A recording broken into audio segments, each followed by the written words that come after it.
Por que que a gente se sente tão desconfortável quando está em situações de evidência, principalmente quem é tímido ou tem ansiedade social, principalmente quem tem ansiedade social? Por que que a gente sofre tanto nessas situações sociais? E como que a gente faz? O que que a gente pode fazer para poder superar esse sofrimento, essas dificuldades e conseguir estar confortável em situações de evidência? Vamos lá.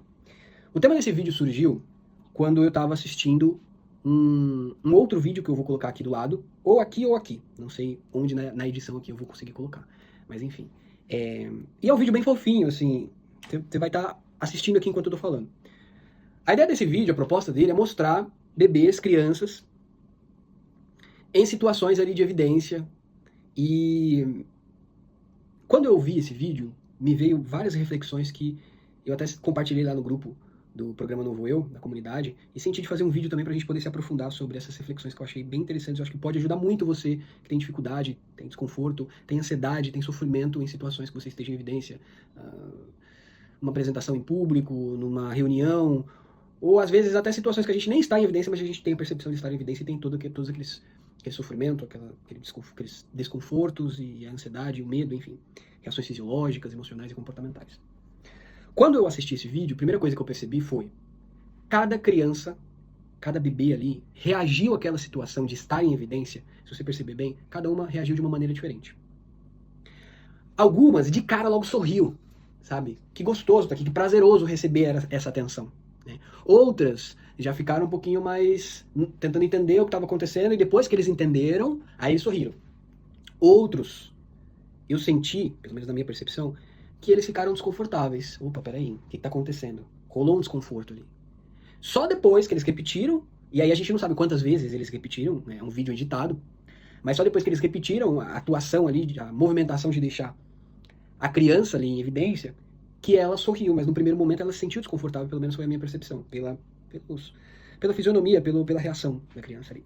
O primeiro ponto que eu acho interessante a gente discutir aqui é que, primeiro, cada pessoa, e isso já é um assunto bem discutido, principalmente na neurociência e na psicologia também, já existem evidências muito claras de que realmente cada pessoa já nasce com uma certa personalidade, um traço de personalidade. Existem várias teorias, Big Five, teorias dos temperamentos, que hoje em dia está muito difundida nas redes sociais, que ajudam a gente a mapear, de certa forma, esses traços de personalidades. Mas o fato é, já se sabe que cada pessoa já nasce com um determinado traço de personalidade. Ou seja, a genética influencia nisso, a gente já nasce. Porque senão todos os bebês eram iguais. E a gente vê, principalmente nesse vídeo, que cada um reagiu de maneira diferente. Se você for numa maternidade e você for olhar ali o lugar que os bebês ficam, você vai ver que cada um tem um jeito diferente de reagir à voz dos pais, à luz, ao som. Cada bebê vai reagir de maneira diferente, porque, primeiro, tem a questão genética e outra, eles já criaram, eles já têm experiências, já criaram conexões neurais, já têm experiências dentro da barriga. Então, o que eles viveram dentro da barriga já está influenciando na forma como ele interpreta esse mundão muito louco aqui. Então esse é o primeiro ponto que eu quero discutir aqui. Cada pessoa já nasce com um certo traço de personalidade, genética. Só que essa genética ela não é determinante, ela vai influenciar. Certo? Então assim, você nasceu com uma tendência a ser uma pessoa mais introvertida, ou você já nasceu com uma tendência de ser uma pessoa mais extrovertida. Como é o caso daquele vídeo, a gente pode observar bem. Essas crianças que reagiram já com a evidência ali, com estar no centro das atenções, sorrindo e alegre, provavelmente elas têm um traço de personalidade mais extrovertido. Pessoas mais extrovertidas são mais para fora, geralmente são mais sociáveis, certo? Pessoas introvertidas são mais para dentro, já tem mais uma dificuldade, não necessariamente dificuldade, mas não são tão abertas para o mundo e para as situações sociais como pessoas extrovertidas. E isso já é possível observar nesse vídeo. Então o primeiro ponto que eu queria trazer é justamente isso. Agora, essa genética não é determinante. O que vai determinar a personalidade, na personalidade dessas crianças, quando eles se tornarem adultos, são as experiências ao longo da vida. E por que eu estou trazendo tudo isso aqui para você, que está assistindo aí? E se você tem essa dificuldade de estar em evidência, principalmente se você tem ansiedade social, a gente sabe muito bem que quem tem ansiedade social, e eu digo isso por experiência própria, porque a minha história é essa, e essa história minha se repete pelo menos 90% das pessoas que eu converso com pessoas com ansiedade social diariamente, tanto as pessoas que eu acompanho lá no programa Novo Eu, quanto pessoas que me procuram e conversam, interagem comigo nas redes sociais. Eu sempre converso com essas pessoas, busco saber como foi a história, e 90% das vezes a história é a mesma. É uma criança que já nasce introvertida, já nasce um pouco tímida, e ao longo da vida, principalmente na primeira e na segunda infância ali, passa por experiências que vão fazendo essa timidez, essa introversão se aflorarem, se intensificarem. E quando chega na adolescência, a gente percebe ali realmente a fobia social se manifestando, o transtorno de ansiedade social se manifestando. Ou seja, esse traço de personalidade, mais as experiências ao longo da vida, desencadeia ali um transtorno de ansiedade social. Que é o momento ali onde a pessoa realmente percebe que está sofrendo, que essas dificuldades estão impactando a vida, a pessoa já tem mais dificuldade ali na vida amorosa, na vida social, para arrumar emprego, para permanecer no emprego. Enfim, então a história é essa. E essa questão de estar em evidência e a gente se sentir desconfortável é muito fruto disso também. Então, a gente vai vir para esse mundão muito louco aqui, quando bebês, com uma certa personalidade, e essa personalidade vai me guiar, de certa forma, se eu vou estar confortável ou não nessa situação de evidência, como por exemplo, na situação dos bebês. As crianças ali extrovertidas, que riram, que sorriram de cara para a situação de evidência, provavelmente elas vão se tornar adultos extrovertidos. Provavelmente. Posso ser que não, mas provavelmente. As crianças ali introvertidas, entre aspas, né, porque a gente não sabe, mas que tiveram uma reação um pouco mais fechada em relação à situação de estar em evidência, um pouco mais desconfortável, provavelmente elas vão se tornar adultos introvertidos. Não é uma regra, né? Mas a gente já nasce assim, só que o que vai determinar são as experiências ao longo da vida. De repente, uma pessoa introvertida cresce num ambiente familiar muito positivo, muito saudável, que os pais ali conseguem ali influenciar na autoestima de forma positiva da vida dessa criança, consegue fazer com que essa criança tenha experiências ali, principalmente em estar em situações de evidência, situações positivas. Então, essa criança introvertida nasceu ali, ela tem uma certa dificuldade e um desconforto de estar em evidência. Porém, ao longo da vida, ela foi passando por experiências e foi vendo que estar em evidência não era uma coisa tão ruim assim. Como, por exemplo, nesse vídeo. Nesse vídeo, você vê que num primeiro momento tem uma criança carequinha ali, que ela fica mais confortável. Na segunda vez, os adultos ali apontam o celular, a luz para ela, sorria e ela vai lá e sorri. Ou seja, ela teve uma experiência positiva ao estar em evidência. Essa experiência vai gerar memórias que vão influenciar a forma como ela vai interpretar as próximas situações parecidas com essa. Então, na próxima vez que ela estar em evidência e de repente, for uma experiência muito positiva, de repente, na escolinha ela vai lá e faz uma apresentação e todo mundo bate palma e sorri, o pai dela vai lá, abraça ela, a mãe dela vai lá, vai lá e abraça ela. Experiência muito positiva, ou seja, ele acumulou mais uma experiência positiva. À medida que a gente vai acumulando experiências positivas, o cérebro vai entendendo que aquela situação não é perigosa. E com isso, a pessoa ali vai tendo cada vez menos desconforto ao estar em evidência. Certo? Agora, uma criança que já nasceu introvertida e passa por experiências ao longo da vida, experiências desconfortáveis ou experiências negativas, eu mesmo tive várias. Teve uma vez que enfim, não vou contar aqui porque senão o vídeo vai ficar muito longo, mas eu de cara, assim, eu lembro pelo menos umas 3 ou 4 experiências até a 4ª série. Pelo menos até a 4ª série. Depois, então, uma porrada aí. E aí eu convido você, provavelmente é introvertido, tímido, tem ansiedade social, a refletir sobre a sua vida também. Você já era uma criança introvertida, tímida? Quais experiências você acha que ao longo da sua vida intensificou essa sua personalidade, ou esse seu transtorno psicológico, ou essa sua dificuldade de estar em evidência? Por que acontece? Provavelmente, você já nasceu com uma predisposição a ter esse desconforto, ao longo da sua vida você foi passando por experiências que intensificou. E foi gerando um banco de dados aqui no seu cérebro, memórias, que reforçaram o seu cérebro que aquela situação de estar em evidência é ruim. Então eu vou lá, por exemplo, passo por uma experiência no prezinho, de apresentar uma situação, sei lá, cantar na frente das pessoas ali, e as pessoas riem de mim. É uma experiência negativa, eu reforço esse medo, eu reforço esse desconforto. Certo? E isso acontece com a timidez, com a ansiedade social e também com essa situação de estar em evidência. Na verdade, isso acontece com tudo na nossa vida. Ao longo da nossa vida, a gente vai experienciando coisas todos os dias ali, e todas essas experiências vão moldando a forma como o meu cérebro vai me influenciando a interpretar esse mundão muito louco. Tudo que eu vivi no passado gerou um banco de dados que agora, depois de adulto, está gerando ali emoções, pensamentos, comportamento. Então, depois de adulto, após ter passado por todas essas experiências negativas em estar em evidência, quando eu estou numa situação de evidência agora, depois de adulto, é muito desconfortável. Porque quando alguém me convida para um podcast, eu tenho que ir lá falar na frente de um monte de pessoas, e é óbvio que eu vou ficar desconfortável, porque ao longo da minha vida eu passei por uma série de situações, e aí o meu cérebro vai buscar repertório para eu poder lidar com essa situação. E qual que é o repertório que ele vai ter? Pô, só experiências ruins. Então por isso que eu tenho esse desconforto. Entende? Hoje eu já não tenho mais. Por quê? Aí que vem a sacada desse vídeo aqui. Do mesmo jeito que o nosso cérebro, existe um termo na neurociência chamado neuroplasticidade, que nada mais é do que, de uma forma bem uma forma bem resumida aqui falando, neuroplasticidade é o termo na neurociência que explica a forma como o nosso cérebro vai se moldando de acordo com as experiências ao longo da nossa vida. Então é como se o cérebro fosse uma massinha de modelar. Quando a gente é criança, essa massinha está muito mole. E cada experiência que a gente vai tendo, ela vai se moldando. Experiência negativa, experiência negativa, experiência negativa, experiência negativa. Vai se moldando. E cada vez mais endurecendo. Quando chega depois de adulto, ela já está um pouco mais dura. Porém, ela ainda está mole.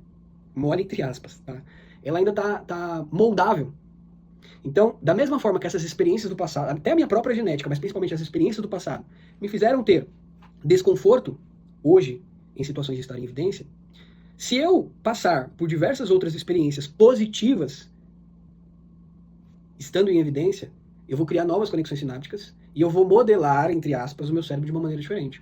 E aí, a partir disso, o meu cérebro vai gerar novas emoções, novos pensamentos e, com isso, novos comportamentos. Então, depois dessa série de experiências que, eventualmente, eu vá ter positivas, estando em evidência. Então, por exemplo, eu tenho muita dificuldade de estar em evidência. Daqui a pouco eu começo a estudar oratória, daqui a pouco eu entro pro programa Novo Eu, por exemplo, para quem tem ansiedade social e não sabe, eu tenho um programa que é um tratamento completo para ansiedade social. Vou deixar o link aqui embaixo, caso você queira conhecer. Mas aí você começa a fazer terapia, de repente, e você começa a experienciar mais essas situações de estar em evidência, começa a se expor, começa a ter experiências positivas. Então eu vou lá e começo a gravar vídeo no YouTube. Estou em evidência. Só que aí eu começo a receber like, as pessoas começam a gostar do meu conteúdo, começam a comentar coisas positivas. Então eu estou acumulando ali experiências positivas sobre esse fato de estar em evidência. Então eu estou, de certa forma, remodelando o meu cérebro a lidar com esse tipo de situação. E aí que está a sacada. Para a gente poder superar esse medo, esse pavor, esse pânico, ou esse desconforto de estar em evidência, a gente precisa criar novas experiências. E aí, o primeiro ponto é exposição. A gente precisa enfrentar situações como essa. Não adianta. Quanto mais a gente evita estar em evidência, mais a gente está reforçando esse medo. Mais a gente está reforçando esse desconforto. Então a gente precisa enfrentar. Óbvio que não é fácil enfrentar. Porque o desconforto, principalmente para quem tem ansiedade social, é muito grande. Às vezes a gente simplesmente não consegue, a gente trava. Né? Por isso que é importante o acompanhamento. E, de novo, se você tem ansiedade social, tem um programa terapêutico que tem um módulo específico onde tem um protocolo que você vai utilizar ali para tornar esses enfrentamentos muito mais fáceis, muito mais seguros, e que você realmente consiga ali enfrentar essas situações. E não só o protocolo, o módulo, mas também tem todo um acompanhamento ali, uma comunidade, tem toda uma estrutura para que você consiga fazer e realizar esses enfrentamentos. Mas o fato é, você precisa enfrentar, você precisa se expor. Segundo ponto. Você precisa, além de enfrentar, não é só enfrentar. Tem muitas situações que a gente enfrenta, e mesmo assim o medo continua. Inclusive estar em evidência. Ok, vai ajudar muito eu enfrentar. Às vezes só enfrentando já resolve. Mas muitas vezes não é só o enfrentamento. A gente precisa também, aí vem a segunda dica aqui. É a gente atribuir significados positivos. A gente atribuir significados que façam o nosso cérebro entender que aquela situação é positiva, é prazerosa, ou, no mínimo, não perigosa. Então eu vou lá e enfrento a situação. Vou lá e gravo um vídeo e posto no YouTube. Aí 10 pessoas comentaram que gostaram e tal, uma pessoa comentou que não gostou. O que geralmente a gente faz? A gente ignora totalmente os 10 comentários positivos e fica lá, ai meu Deus, essa pessoa não gostou, ai meu vídeo foi terrível. E fica ruminando pensamentos negativos sobre isso. Não valeu de nada ou de quase nada essa exposição, esse enfrentamento. Se eu ficar ruminando esse tipo de pensamento e focando só nessa experiência negativa, porque eu vou transformar toda essa experiência, que a princípio foi positiva, em algo negativo. E uma vez que o meu cérebro tem uma experiência negativa sobre esse mesmo fato, eu vou estar reforçando todos os meus medos, todas as minhas crenças, todos os meus traumas. Então, além de enfrentar situações sociais, a gente precisa atribuir significados positivos para essa experiência. Então eu vou lá, enfrento, e de repente eu tenho 10 comentários positivos e um negativo. Cara, ok, eu vou ler aquele comentário negativo, ver se faz sentido pra mim. De repente é uma crítica construtiva, eu vou levar em consideração pra melhorar no próximo vídeo. Mas, cara, eu vou focar nos 10 comentários positivos. Eu sei que é difícil, porque o nosso instinto é sempre focar no negativo. Pra todo mundo, mas pra quem tem ansiedade social, timidez, é mais introvertido, ainda mais. É um esforço mesmo que a gente tem que fazer, certo? Ok, eu vou ler o negativo, não vou ignorar, né? Vou levar em consideração. Se eu ficar ruminando pensamentos, eu vou fazer um esforço ali, e lá no programa Novo Eu também tem um módulo específico onde a gente trabalha ali as distorções cognitivas e como mudar padrões de pensamento para que a gente não fique ruminando pensamentos negativos sobre isso. Mas enfim, o fato uma prática que quanto mais a gente faz, melhor a gente fica. É uma habilidade. Por isso que eu falo que superar a ansiedade social, acima de tudo, é ação, mudança no nosso dia a dia e principalmente desenvolvimento de habilidades. Enfrentar situações e aumentar a minha capacidade de enfrentamento é uma habilidade. eu conseguir parar de ruminar ou tirar o foco, tirar a minha atenção dessa ruminação e colocar o foco na coisa positiva é uma habilidade também. Uma habilidade cognitiva. Então eu tiro foco daquele comentário negativo. Eu coloco meu foco nos comentários positivos. Eu começo a ler todos os comentários positivos. Eu tiro um print, eu respondo todos os comentários positivos e ignoro o negativo. De repente até oculto. Tudo certo. Tudo certo.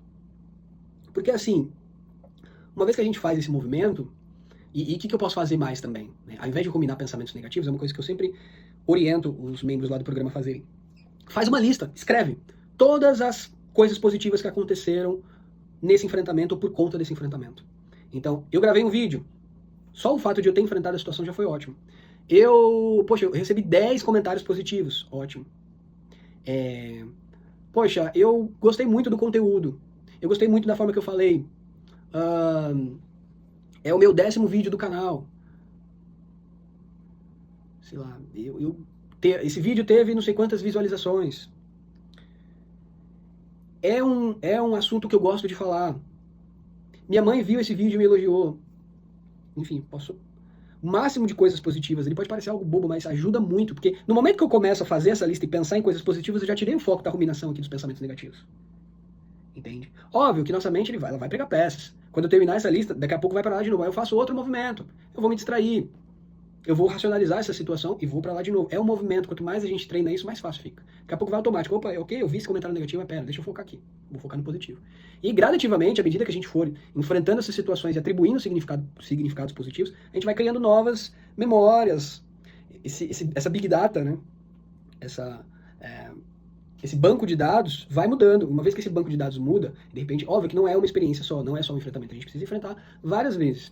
E à medida que a gente vai enfrentando, esse desconforto vai diminuindo. A ansiedade vai diminuindo. Isso não só para situações de evidência, mas qualquer situação social que você eventualmente tenha desconforto, ansiedade, timidez, medo do julgamento das outras pessoas, medo de gozação, medo de crítica, medo de não corresponder às expectativas, enfim. Qualquer que seja a situação. Entende? Então, o enfrentamento é muito importante, mas não só o enfrentamento. A gente conseguir mudar o padrão de pensamento, a gente conseguir enxergar a situação de uma forma mais realista, a gente conseguir mudar as narrativas que tem por trás dos pensamentos. Aqui eu já estou entrando um pouco em alguns termos técnicos, mas para quem quiser se aprofundar um pouco sobre isso, de novo, lá no programa Novo Eu, tem módulos específicos que você vai trabalhar aqui tudo que eu estou falando. Não só a questão de mudar padrões de pensamento, mas também trabalhar a autoestima, que é muito importante nesse processo também, porque muitas vezes esse medo do olhar das outras pessoas, sabe? É porque muitas vezes eu estou mal resolvido com quem eu sou. Eu estou mal resolvido com a minha vida, com a minha aparência, com a minha profissão, com a minha personalidade, com, enfim, N fatores, todas as áreas da minha vida, quem eu sou e o que está acontecendo na minha vida. Então é muito importante a gente trabalhar a autoestima também, é muito importante a gente trabalhar a autenticidade, se permitir ser imperfeito, se permitir não ter o controle todo da situação, porque não adianta, cara, não existe ser humano perfeito, eventualmente alguém vai nos criticar, a gente não vai agradar a todo mundo, então a gente tem que criar uma certa casca, uma certa resiliência, aprender a lidar de forma saudável com a crítica, com o julgamento negativo, com a gozação, porque não tem nada a ver com o outro, somos nós. Se a gente está bem resolvido com quem a gente é, se a gente lida bem com o julgamento negativo do outro, não tem espaço para eu ter medo de exposição, não tem espaço para eu ter medo do olhar das outras pessoas, não tem espaço, porque eu lido bem com tudo isso. Agora, para eu chegar nesse nível, é um processo, tem que trabalhar vários fatores, inclusive habilidades sociais. Hoje eu falo muito bem, óbvio que tenho muito a melhorar ainda em relação à minha comunicação, mas em vista do que era antes, nem muito tempo, 3, 4 anos atrás, hoje eu falo muito melhor. Então tudo isso traz confiança também. Lá no programa Novo Eu também tem um módulo específico, toda uma metodologia para que os membros ali consigam trabalhar as habilidades sociais, melhorar a comunicação, enfim. E é isso, basicamente é esse o recado aqui do vídeo. Se você tem dificuldade em relação a estar em evidência, espero que essas dicas aqui possam te ajudar. Se você tem ansiedade social e está buscando aí um tratamento para realmente conseguir superar suas dificuldades aí, e vencer realmente de forma real esses problemas, esse sofrimento que você está vivendo, eu vou deixar o link aqui do programa Novo Eu, para que você possa conhecer. Vai ser um prazer fazer parte dessa jornada, porque é uma jornada. Superar a ansiedade social é um processo, não existe solução mágica, mas o que existe de melhor no tratamento da ansiedade social está aqui. Vou deixar aqui o link, é um tratamento específico para a ansiedade social. E mesmo que você não tenha interesse no programa, ou gostou do vídeo aqui, deixa o seu like aqui, deixa o seu comentário, me conta um pouco da sua história, das suas dificuldades. Me conta se você se identificou com o vídeo, se fez sentido para você essa questão da timidez e das experiências do passado, da introversão e das experiências do passado terem influenciado, né, nas dificuldades que você tem hoje. E também se inscreva no canal para continuar recebendo todos os conteúdos aqui do programa e do canal. Tá? E também ativa o sininho. Beleza? Um abraço e bora superar a ansiedade social.